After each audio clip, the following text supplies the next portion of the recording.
What I've found is that emotional safety is the most important building block to connect with our heart's desire. It also is the most important building block for health and well-being.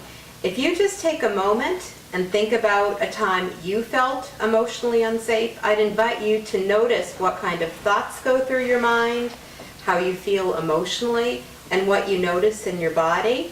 And what I found about 20 years ago after doing workshops with thousands of people is that all of the things that people experience when they're emotionally unsafe are the symptoms that lead them to go to medical doctors with disease or psychotherapists with what gets called mental illness.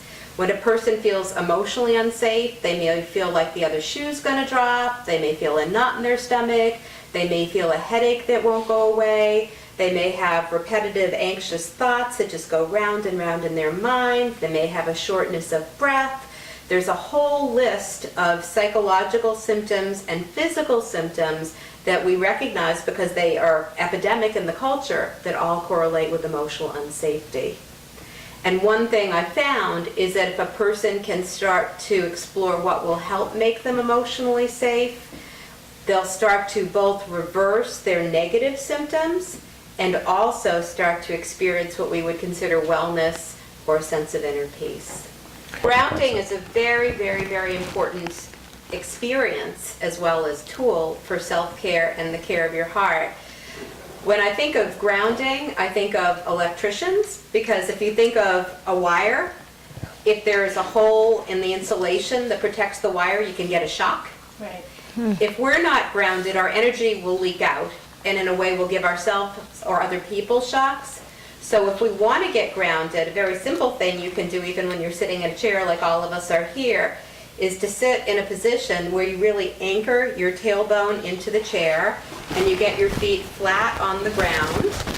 And even though this chair I can't really put my back against the back because of its angles when I'm like this, I can at least get my arms on here. And if I just close my eyes and take a few deep breaths and focus on the physical sensation as my body makes contact with the velvet of the chair, as my feet feel the solidity of the floor underneath me, as I inhale, I start to feel the physical sensation and contact of my tailbone rooting into the chair, my arms sinking into the chair, and my feet really feeling the solidity of the ground. And as I exhale, I let the physical weight of my body sink into the chair and the ground, and I breathe out any stress, any tension, any strain. And if you're doing something like this, and you start to focus on the sensation of your body, of the chair, of the floor, what you might notice is that your mind will start to quiet. And for me, if I'm sitting in a position like this, there's more space to breathe. There's a little piece I can add to the grounding, which comes from Qigong, which is imagining that there's a puppet meister with a little string above your head. And as I inhale, the puppet meister just gently pulls the string at the top of my head. And as I exhale, I let my spine soften as though each vertebra is a pillow that gets all fluffy. So rather than what we get taught as kids to straighten our spine in a really harsh way, this is a soft way of just naturally aligning your spine. So as I inhale and let the puppet meister just naturally pull the string that helps my spine naturally align, and as I exhale, letting out any tension, any stress, any strain, and feeling the fluffiness of the pillows that make up my vertebrae, there's more space literally in my chest for my breath and for my heart. So if I ground myself through my breath and through my posture, and I ground myself by letting my body sink into the weight of the chair and the floor, I become more peaceful and quiet inside. It basically creates a space of inner peace. It will help you have lower blood pressure, you'll have less body tension, you'll feel more relaxed, your mind won't necessarily be going fast or working overtime. I'm a singer, and it certainly helps me have a quality of sound and vocal projection. It has applications to almost anything, but you'll get fewer injuries if you're an athlete. It helps with physical, emotional, and mental presence, health, and performance. So how did you discover this in your life? Well, when I was a little kid, I had a very purposeful streak in me. I was like a little Martin Luther King kid. Uh-huh. And I happened to have been born right around the time that Martin Luther King, John F. Kennedy, and Robert Kennedy were all shot. Uh-huh. And when you're really little, it seems like it all happened one after the other, even though I know they were a few years apart. I was small enough, it was like all at once. And what it basically made me aware of is that people who live from the heart and people that wanted to make a difference in society got killed. And I was very scared that was going to happen to me.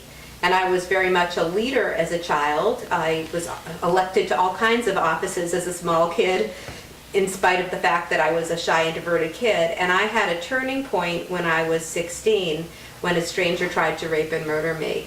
And I can say that was my initiation into the power of the heart, because I was a tennis player and I thought I was strong, but I couldn't physically fight my way out of the situation. And I was really smart, and I told him the implications for what he was doing legally, which only pissed him off.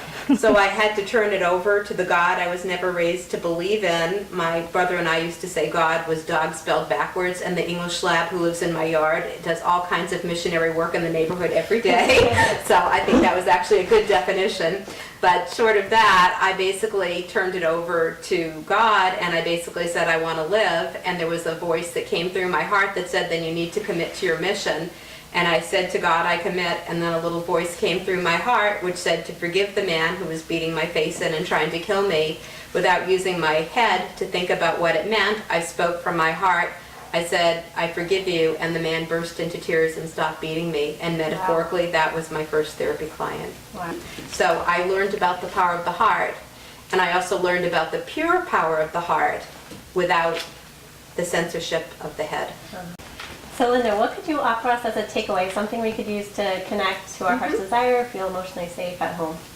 The first thing I would suggest is just taking some time to slow down. Life today goes at such a fast pace that our minds are racing. We're often not even paying attention to our body. So just to slow down, take what I call a mindful moment, close our eyes and just breathe. And when we do that and we ground, which was what I was doing before, with your feet on the ground, your tailbone rooting into your chair, your back supported by the back of your chair, your arms supported by the chair, it's easier to connect to your heart. And as you breathe, just feeling where your heart is in your body and taking some time to listen to the heart. So if we slow down, literally take some time to breathe and connect with our heart, we'll feel more emotionally safe and we'll have more room to access our heart's desire.